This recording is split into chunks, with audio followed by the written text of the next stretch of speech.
పల్నాడు యుద్ధం, పల్నాడు పౌరుషం, ప్రాసలు బాగున్నాయి, టైటిల్స్ బాగున్నాయి. కానీ పల్నాడు జిల్లాలోనే పరిస్థితులు అస్సలు బాగోలేదు.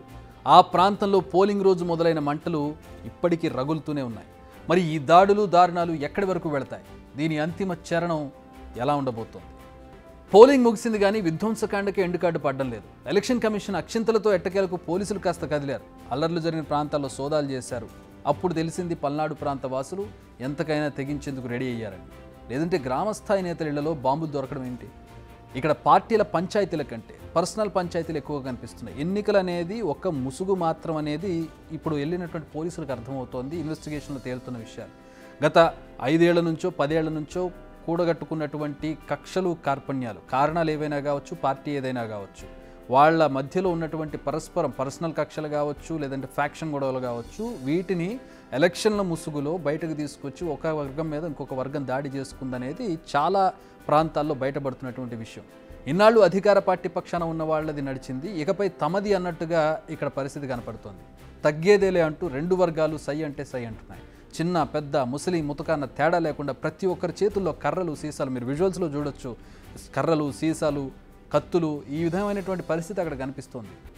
ఓవైపు పరిస్థితి ఇంత ఉద్రిక్తంగా ఉన్నా ఇప్పుడు సోషల్ మీడియాలో ఓ లెటర్ వైరల్ అవుతోంది. అదేంటో మీరు చూడండి.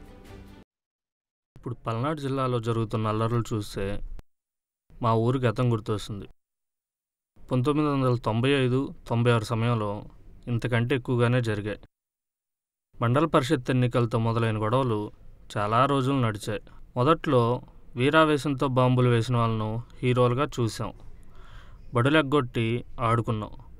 మేం తోపులమని ఒక్కొక్కరు కథలు చెబుతుంటే అలా ఉండాలనిపించేది. కానీ తర్వాత ఒక్కొక్కరి మీద కేసులు పెట్టాక చిన్నగా బాధ ప్రారంభమైంది.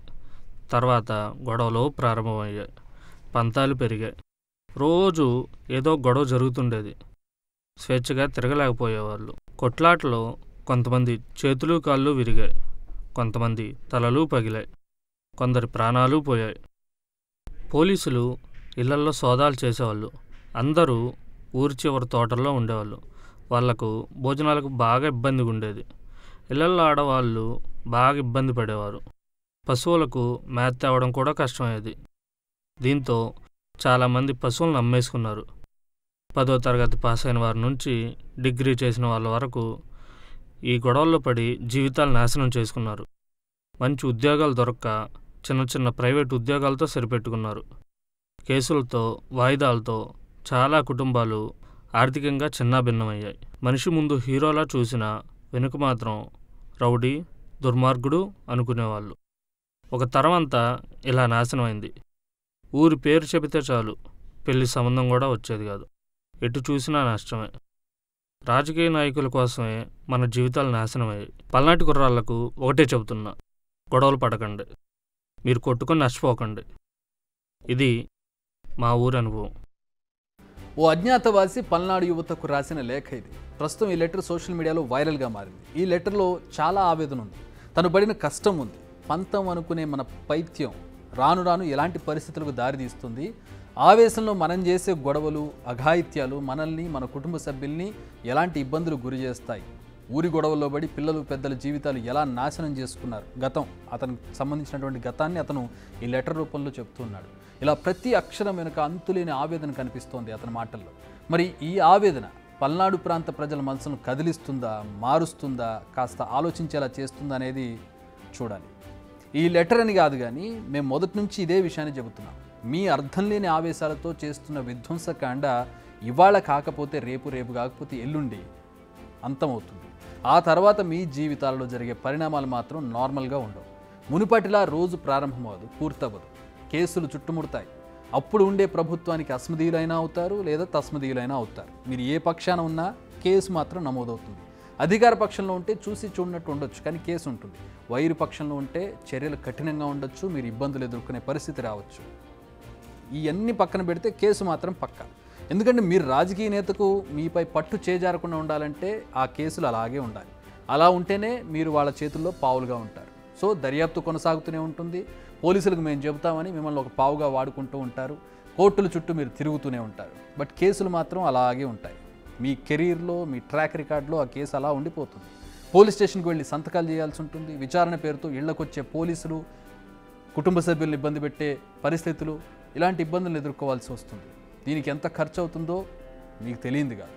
అయితే అప్పు చేయాలి, లేదంటే ఏ నేత కోసం ఏదైనా కర్రో కత్తో పట్టుకుని వాళ్ళ దగ్గరికి వెళ్తే వాళ్ళు కూడా డబ్బులు ఇస్తారు. వారి దగ్గర చేజాచాల్సి ఉంటుంది. మొత్తానికి వారినే అంటి పెట్టుకుని ఉండాల్సి ఉంటుంది. ఇదే రాజకీయ చదరంగం. కానీ పైన ఉన్న నేత మాత్రం ఏమాత్రం నలగకుండా ఉంటాడు. ఇప్పటికే పోలీస్ స్టేషన్ల ముందు ఇలాంటి ఏడుపు సీన్లు కనిపిస్తున్నాయి. పక్కన ఉన్నందుకే తమ వారిని అరెస్ట్ చేశారంటూ కన్నీటి పర్యంతం అవుతున్నారు వాళ్ళ కుటుంబ సభ్యులు. అది ఏం లేదు సార్, వేరే వాళ్ళు తాగుతూ ఉంటే వాళ్ళు కూడా పోతా ఉంటే కొట్టుకున్నారు సార్, అంతే సార్, ఇంకేమీ లేదు. ఇప్పుడు ఎవరో నాని రచ్చంట సార్, నాని గొడవలో నా కొడుకునే వేశారు సార్. నా కొడుకు సంబంధం లేదు సార్. మేము ఉండేది కరకంబాల్లో, మేము ఏదో బతుక్కుంటాం సార్ కొండ మీద, అంతే సార్. మేము మా కొడుకు జాబ్కి వెళ్ళేసి వస్తాడు సార్. ఆ అబ్బాయి పేరు హరికృష్ణ సార్. ఆ అబ్బాయి ఏ తప్పు చేయలేదు సార్. పైన లడ్డుపోట్లో పనిచేస్తున్నాడు సార్. వాడు స్టేషన్లో ఏం లేదు సార్, కొంచెం మాట్లాడేసి పంపించేస్తాను, ఏమీ లేదు వెళ్ళిపోన్నారు సార్. నేను అక్కడే కూర్చోన్నాను సార్, వెళ్ళిపోతానని కూర్చోన్నాను సార్. సార్ అన్న లేదమ్మా నీకు ఏ బాధ లేదు వెళ్ళిపోన్నారు సార్. 2 రోజులు మరి కూర్చోబెట్టి పంపించారు. 3ఓసారి తీసుకొచ్చి నేరుగా రిమాండ్ చేసి పారేశారు సార్. నా కంటిగా చూపిలేదు సార్, నిన్న తెల్లారి నుండి నా దగ్గర చూపిలేదు సార్. నా కొడుకుని అన్నం కూడా తినిపించట్లేరు, ఏమి తినిపించట్లేరు, ముఖం కూడా చూపించట్లేరు. అది మేము కొట్టినామా, చంపినామా, మర్డర్ కేసు చేసినామా, మా కూలి పని మేము చేసుకొని తింటున్నాక దేని గురించి వచ్చి కొట్టినారు. 2 పట్టుకొచ్చారు మా ఇంట్లో. ఏ తప్పు చేసి పట్టుకొచ్చినారా మమ్మల్ని అడగండి సార్. మా బాధ తీర్చండి సార్, మీ మీద ఆధారపడుతున్నాం మేము సార్. స్టేషన్ పోతే 2 మాటలు అడిగినారు, మీ భర్త ఇదని అడిగినారు. మా భర్త పనికి వెళ్ళిపోయినాడు, కింద ఉన్నాడు సార్. అంటే ఆపద్దాలు చెప్తున్నావు అనేసి అనవసరంగా గప్ప గుద్దేసినాడు సార్. ఇష్టం నన్నే సార్, పిల్లలని కూడా చూడలేదు, ఇష్టసరంగా వచ్చినట్టు కొట్టేసినాడు సార్. సిఏ సార్ కొండపైన సార్, ముసలోడు లెక్క ఉంటాడు సార్, అతనే సార్ నన్ను కొట్టింది. ఆడదని కూడా చూడలే, అంతమంది ఆడవాళ్ళు కొట్టినాడు సార్. గప్ప లాఠీలతోనే కొడుతున్నాడు. నన్నైతే గుద్ది చేతులతోనే గుద్దినాడు సార్. మనసు మిందే పడే గుద్దినాడు సార్ నన్నైతే. ఇది పలానా పార్టీ వారని కాదు, నేత ఏ పార్టీ వారైనా ఇలా అరెస్ట్ అయ్యేది, చెరసాలకు వెళ్ళేది కింద క్యాడర్, సామాన్యుడు, రోడ్డున పడేది వారి కుటుంబం. ఇప్పటికైనా కళ్ళు తెరవండి, మీ పంతాలను పక్కన పెట్టండి. మీకోసం కాకపోయినా మీ కుటుంబాల కోసమో మీ పిల్లల కోసమో వాళ్ళ గురించి ఆలోచించండి. ఈ విధ్వంసకాండకు ఫుల్ స్టాప్ పెట్టండి. ఇదే big request. Big TV outlook కథనాలు నచ్చితే వెంటనే బిగ్ టీవీ ఛానల్ ను సబ్స్క్రైబ్ చేయండి.